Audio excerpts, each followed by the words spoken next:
जय हिंद साथियों, नमस्कार। ट्रिपल सी की इस रिवीजन क्लास में आप सभी का बहुत बहुत स्वागत है। साथ ही साथ और भी जो क्लासेस हैं उनके शेड्यूल को एक बार आप देख लीजिए। हर सुबह 7:30 बजे ट्रिपल सी की रिवीजन क्लास होगी। साथ ही साथ हर शाम 7:30 बजे ट्रिपल सी की स्पेशल क्लास होगी, जहां पर मोस्ट इंपॉर्टेंट क्वेश्चंस जो प्रीवियस एग्जाम में पूछे गए हैं उनको हम डिस्कस करेंगे। तो शाम को 7:30 बजे भी ट्रिपल सी की क्लासेस आप ज्वाइन करिए। साथ ही साथ एग्जाम से पहले अभय एक्सेल कंप्यूटर की 1100 प्रश्नों की महामैथन क्लास को जरूर देख लीजिएगा। काफी यूनिक कंटेंट है, नकल हमेशा होती है, बराबरी कभी नहीं। इसीलिए इस यूनिक कंटेंट को आप लोग जरूर देखिएगा। और जिन्हें भी पीडीएफ की आवश्यकता है, वीडियो के नीचे लिंक दी गई है, वहां से आप पीडीएफ को डाउनलोड करके अपनी तैयारी को बेहतर बना सकते हैं। तो टाइम वेस्ट ना करते हुए चलिए शुरू करते हैं आज की ये क्लास, क्योंकि सीधी बात नो बकवास, यही है अभय एक्सेल की class. Let's begin in this topic.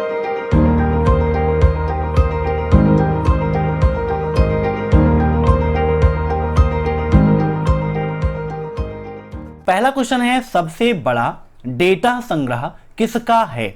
बताइए। इन सभी प्रश्नों को आप सभी लोग मॉक टेस्ट के रूप में लेते रहिए और कमेंट बॉक्स में आंसर देते रहिए। वीडियो के लास्ट में आप जरूर बताइएगा कि आपके कितने प्रश्न सही हुए हैं।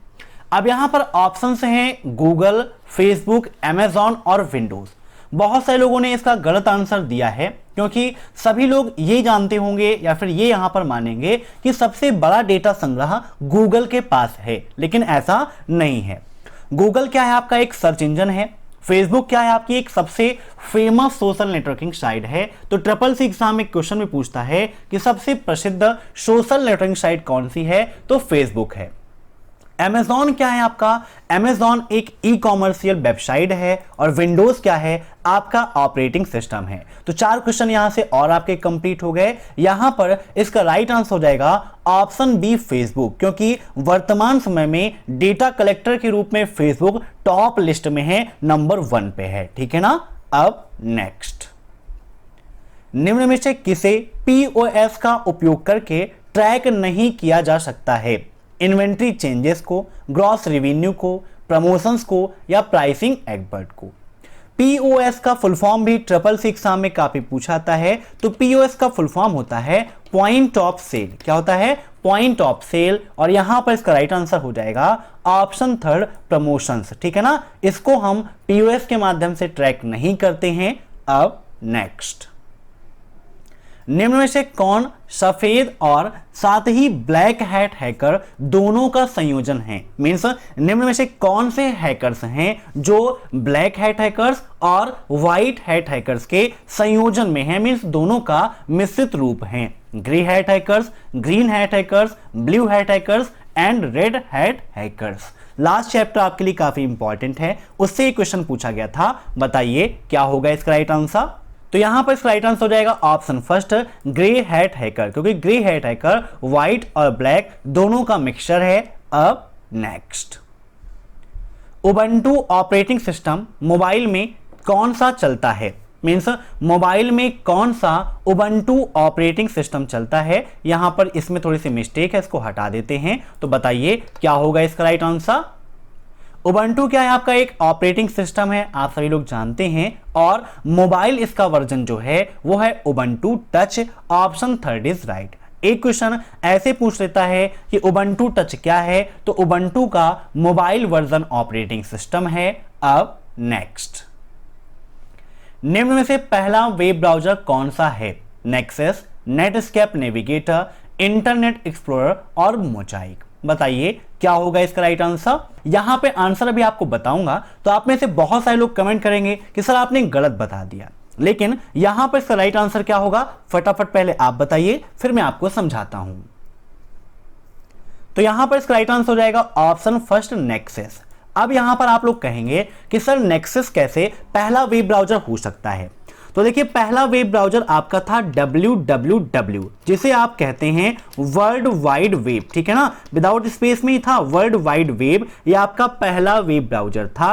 इसका ही नाम बाद में नेक्सस हो गया। तो इस हिसाब से नेक्सस आपका पहला वेब ब्राउज़र यहां पर माना जाएगा, क्योंकि इसी का परिवर्तित नाम ही नेक्सस है। ठीक है ना, इसको आप माइंड में रख लीजिएगा। यहां पर देखिए बात हुई है नेटस्केप नेविगेटर की, इंटरनेट एक्सप्लोरर की और मोजाइक की। अगर आपके एग्जाम में यह पूछता है कि फर्स्ट ग्राफिकल वेब ब्राउज़र, पहला ग्राफिकल वेब ब्राउज़र कौन सा है, तो मोजाइक आपका पहला ग्राफिकल वेब ब्राउज़र है। एक क्वेश्चन यहीं से आपके एग्जाम में और बनता है कि इंटरनेट एक्सप्लोरर कब लॉन्च हुआ, या इंटरनेट एक्सप्लोरर किसके साथ में मिलने वाला वेब ब्राउज़र है। तो ये आपका विंडोज के साथ में आपको मिलता था। विंडोज ऑपरेटिंग सिस्टम में जब आप विंडोज 7 वगैरह यूज करते थे तो वहां पर फ्री ऑफ कॉस्ट में आपको इंटरनेट एक्सप्लोरर मिलता था। और ये कब लॉन्च हुआ था? 1995 में इंटरनेट एक्सप्लोरर को लॉन्च किया गया था। एक क्वेश्चन इससे संबंधित ट्रिपल सी एग्जाम में यह पूछाता है कि वर्तमान समय में विंडोज के साथ मिलने वाला free of cost web browser कौन सा है, तो आपका क्या है? एज है ना, माइक्रोसॉफ्ट एज है। यह आपका मुफ्त में आपको मिलता है, लेटेस्ट का वेब ब्राउज़र है। अब देखते हैं नेक्स्ट क्वेश्चन। कौन सा क्लाउड का पार्ट नहीं है? मीन्स यहां पर यह पूछा है कि निम्न से कौन क्लाउड कंप्यूटिंग का पार्ट नहीं है? HAAS, PAS, IAS या SAS। क्लाउड कंप्यूटिंग आप सभी लोग जानते हैं। एक क्वेश्चन ट्रिपल सी एग्जाम में इससे संबंधित यह पूछाता है कि क्लाउड कंप्यूटिंग में क्लाउड का क्या अर्थ है, तो क्लाउड का अर्थ होता है इंटरनेट। नोट कर लीजिएगा, क्लाउड का अर्थ क्या है, इंटरनेट क्या है।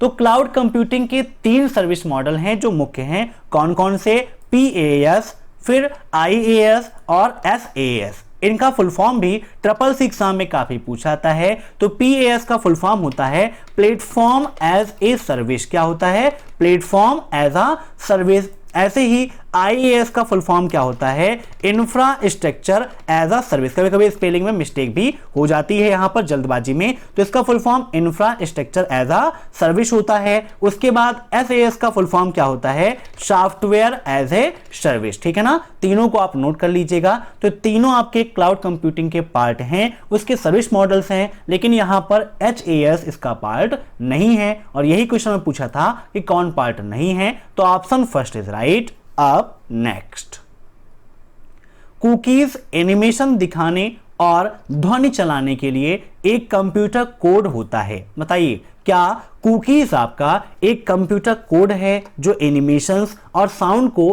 प्ले करने में काम आता है? ट्रू या false?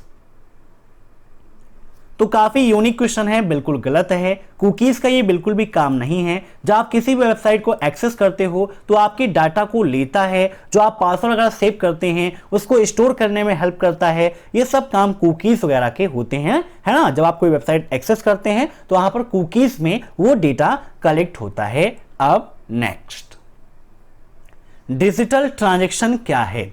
Debit card transaction, UPI transaction, both या फिर नन ऑफ दी अबव? बताइए, डिजिटल ट्रांजैक्शन क्या है?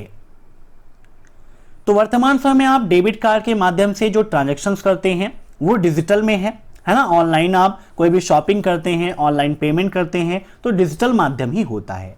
UPI तो आपका पूरी तरह से डिजिटल है ही है, आप लोग जानते ही हैं। तो इसका राइट आंसर हो जाएगा ऑप्शन थर्ड, बोथ। अब UPI का फुल फॉर्म भी ट्रिपल सी एग्जाम में काफी पूछाता है। तो UPI का फुल फॉर्म होता है यूनिफाइड पेमेंट इंटरफेस। क्या होता है? Unified payment interface. अब नेक्स्ट, FDDI द्वारा किस टोपोलॉजी का उपयोग किया जाता है?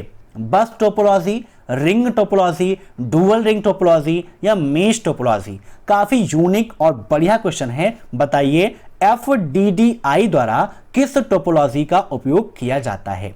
अब ट्रिपल सी एग्जाम में पूछा सकता है कि FDDI का फुल फॉर्म क्या है, तो इसका फुल फॉर्म होता है आपका fibre distributed data interface. Note कर लीजिएगा, फाइबर डिस्ट्रीब्यूटेड डेटा इंटरफेस होता है FDDI का फुल फॉर्म। और इसका राइट आंसर हो जाएगा option second, ring topology.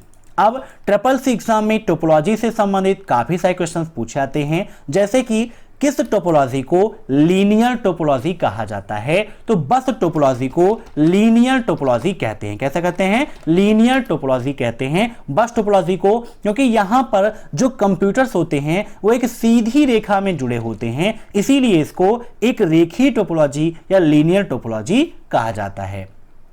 Ring topology जो होती है इसको कार्य करने में काफी समय लगता है, इसीलिए एक क्वेश्चन ये पूछाता है कि डिलीट टोपोलॉजी कौन सी है, अर्थात विलंबित टोपोलॉजी कौन सी है? तो रिंग टोपोलॉजी आपकी देर में काम करती है, मीन्स यहां पर प्रोसेसिंग में समय लगता है, इसीलिए इसको डिलीट टोपोलॉजी या विलंबित टोपोलॉजी कहा जाता है। इसके अलावा इसको सर्कुलर टोपोलॉजी, वृत्ताकार टोपोलॉजी, गोलाकार टोपोलॉजी इन नामों से भी जानते हैं। यहां पर जो कंप्यूटर्स हैं वो आपस में एक दूसरे से नहीं जुड़े होते हैं, एक कंप्यूटर अपने पास वाले से जुड़ा होता है, फिर वो अपने पास से, ठीक है ना। सब एक दूसरे से जुड़े हों वो अलग की बात है, लेकिन यहां पर अपने पड़ोसी से जुड़े होते हैं, ठीक है ना, और सब टोकन विधि से काम करते हैं, इसीलिए यहां पर समय ज्यादा लगता है।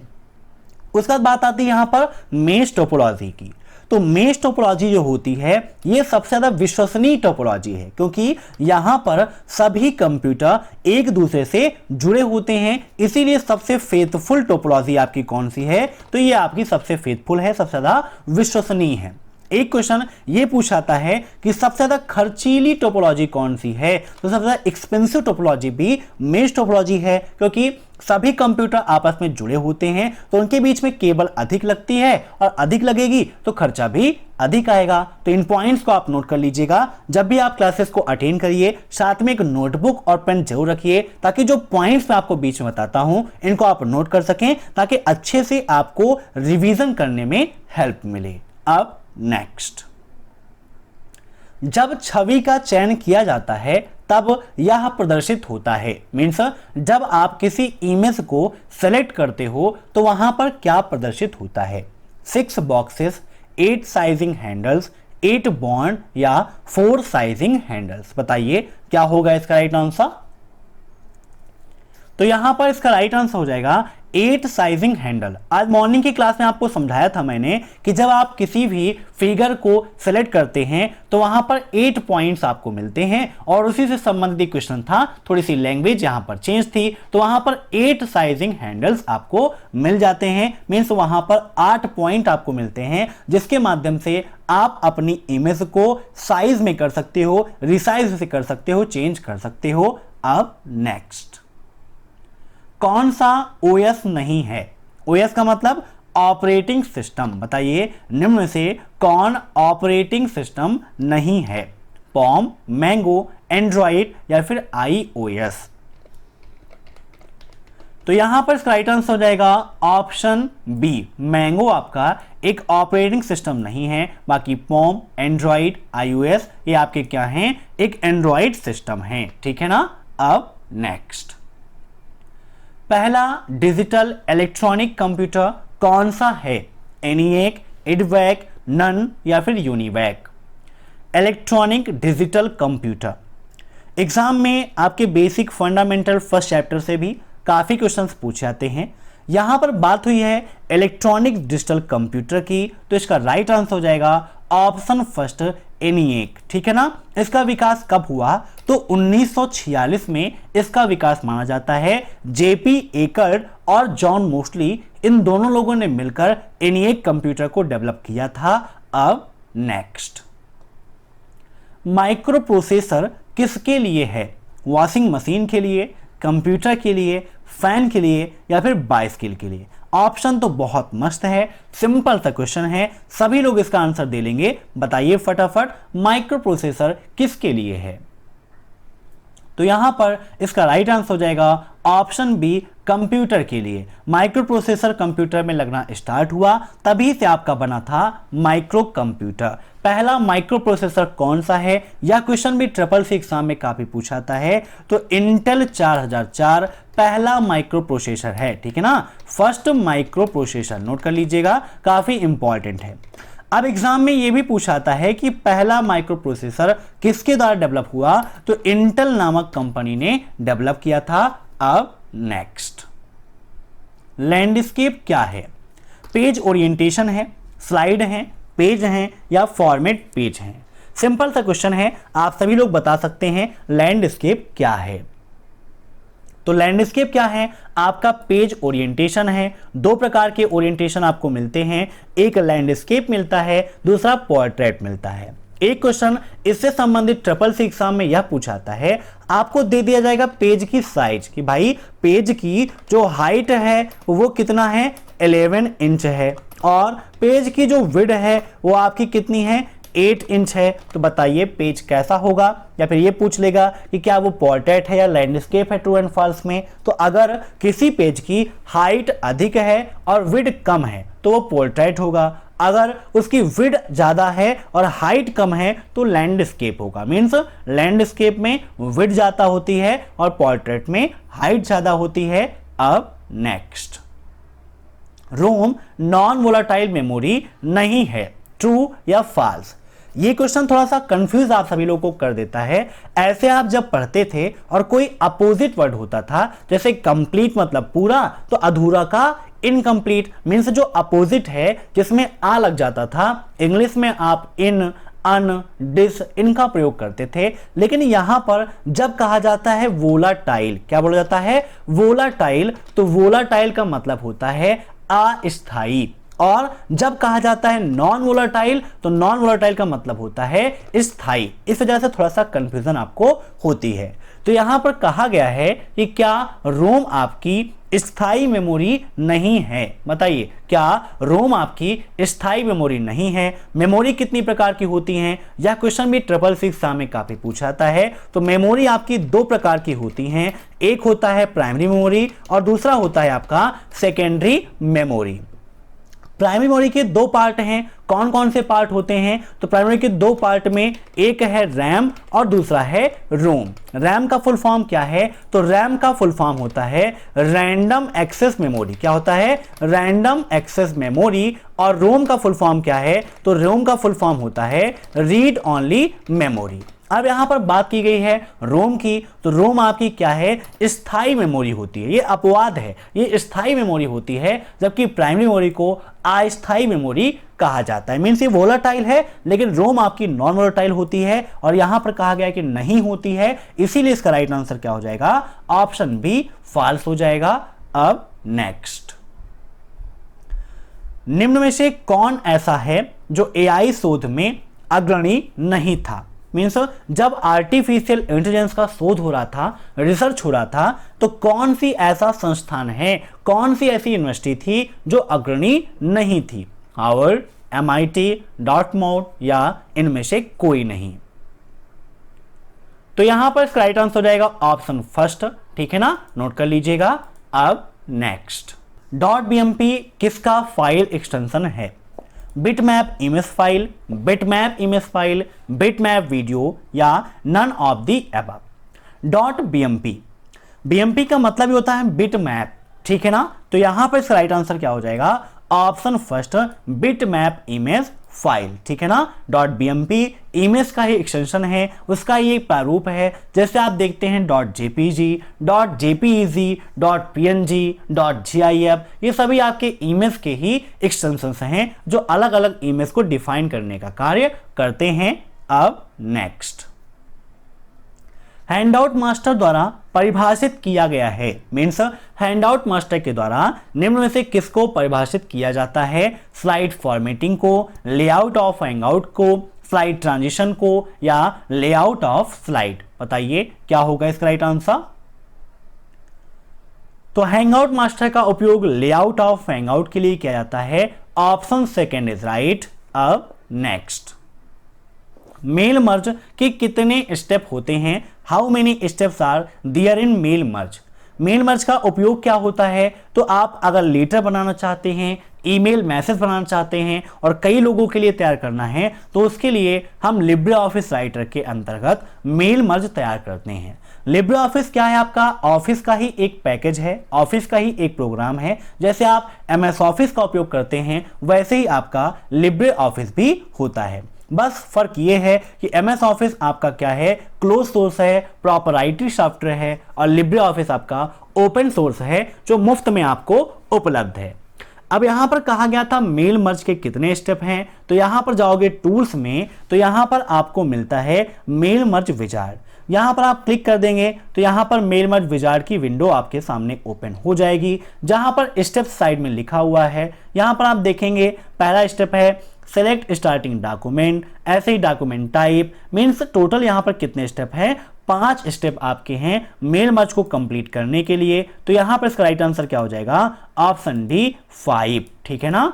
अब नेक्स्ट, पहला ईमेल किसके द्वारा भेजा गया, अभय पांडे, रे टॉमलिंसन, टिम बर्नर्स-ली या मार्क एंडरसन। अब ये ऑप्शन में नहीं था, ये मैंने अपने मन से लिख दिया क्योंकि राइट आंसर कुछ और ही है। तो बताइए पहला ईमेल किसके द्वारा भेजा गया था, तो यहां पर राइट आंसर हो जाएगा ऑप्शन सेकेंड, रे टॉमलिंसन के माध्यम से पहला ईमेल भेजा गया था। अब नेक्स्ट, कैल्क में A1 सेल में जाने के लिए आप कौन सी कुंजी प्रेस करेंगे, home, control plus home, shift plus home या आल्ट प्लस अप। एक क्वेश्चन इससे संबंधित यह पूछाता है कि यदि वर्तमान समय में हम G7 सेल पे हैं तो होम की प्रेस करेंगे तो हम किस सेल पर जाएंगे। तो यहां पर ये नहीं पूछा गया है, यहां पर आपसे ये पूछा गया है कि A1 सेल पे जाना है, मान लीजिए हम इस सेल पे हैं, हमें A1 पे जाना है तो किसका उपयोग करेंगे। हम अभी D6 पे हैं, अगर होम प्रेस करते हैं तो हम A6 पे आ गए, लेकिन अगर हमें A1 पे जाना है तो कंट्रोल प्लस होम करेंगे तो हम A1 पे चले जाएंगे। अभी यहां पर E7 पे हैं, कंट्रोल प्लस होम किया, यहां पर हम आ गए, ठीक है ना, क्लियर, कोई दिक्कत। तो यहां पे राइट आंसर क्या हो जाएगा, option second, control plus home. अब नेक्स्ट, ईमेल रिसीव करने के लिए कौन सा प्रोटोकॉल प्रयोग होता है, POP3, IMAP, SMTP या नन ऑफ द अबव। बताइए क्या होगा इसका राइट आंसर।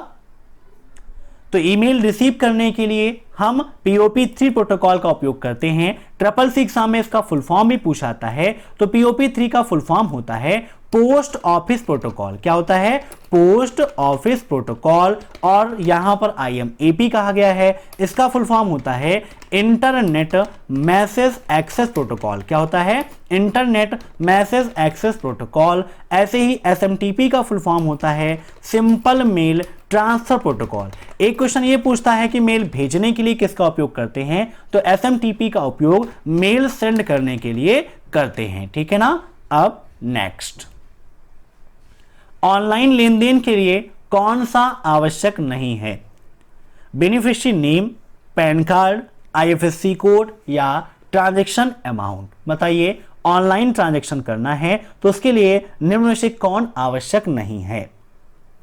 देखिए किसी के भी अकाउंट में आपको पेमेंट भेजनी है तो अमाउंट तो क्लियर रहना ही चाहिए ना भाई, ये कितना अमाउंट हमें भेजना है। या कोई भी ऑनलाइन ट्रांजैक्शन करते हो तो अमाउंट क्लियर नहीं रहेगा तो क्या आप किसी में 1-2 लाख रुपए भेज दोगे, नहीं भेजोगे। तो यहां पर ये तो बिल्कुल सही है।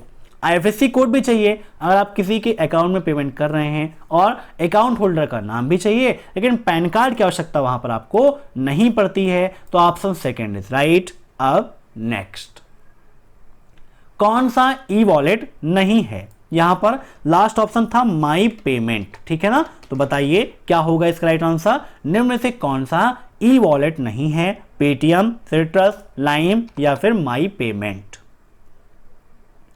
तो यहां पर इसका राइट आंसर हो जाएगा ऑप्शन फोर्थ, माई पेमेंट, ठीक है ना, क्योंकि लाइम भी आपका ई वॉलेट है, एक्सिस बैंक का है, पेटीएम आप सभी जानते ही हैं। अब CCC एग्जाम में इससे संबंधित एक क्वेश्चन यह पूछाता है कि निम्न में से पेटीएम किसका है या किस देश के द्वारा लॉन्च किया गया, तो भारत के द्वारा लॉन्च किया गया था। कब लॉन्च हुआ, 2010 में लॉन्च हुआ था। किसने लॉन्च किया, तो विजय शेखर शर्मा ने इसको लॉन्च किया था।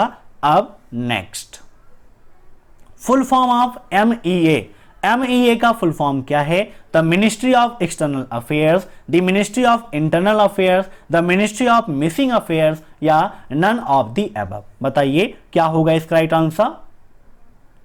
तो MEA का फुल फॉर्म आप सभी लोग जानते हैं, काफी इंपॉर्टेंट है। यहां पर इसका राइट आंसर हो जाएगा the ministry of external affairs. तो ये थे आज के मोस्ट इंपॉर्टेंट क्वेश्चंस। बाकी के क्वेश्चंस कल मॉर्निंग में 7:30 AM पर हम डिस्कस करेंगे। और अभी आपके पास समय है आप लिब्रे ऑफिस की, अभय एक्सेल कंप्यूटर की महामैथन क्लास को जरूर देख लीजिएगा। कंप्लीट पैकेज है, क्योंकि एग्जाम में लिब्रे ऑफिस से काफी सारे क्वेश्चंस पूछे आते हैं, तो उसे आप जरूर देखिएगा और एग्जाम के बाद क्वेश्चंस आप सभी लोग जरूर सेंड करिएगा। आशा करता हूं कि आज की यह क्लास आपको पसंद आई होगी। अगर यह क्लास पसंद आई हो तो वीडियो को लाइक कर दीजिए, शेयर कर दीजिए और कमेंट बॉक्स में अपना सुझाव जरूर दीजिएगा। और चैनल पर नए हैं तो चैनल से जुड़ने के लिए सब्सक्राइब कर लीजिए। फिर मिलते हैं नेक्स्ट क्लास में, तब तक के लिए बाय।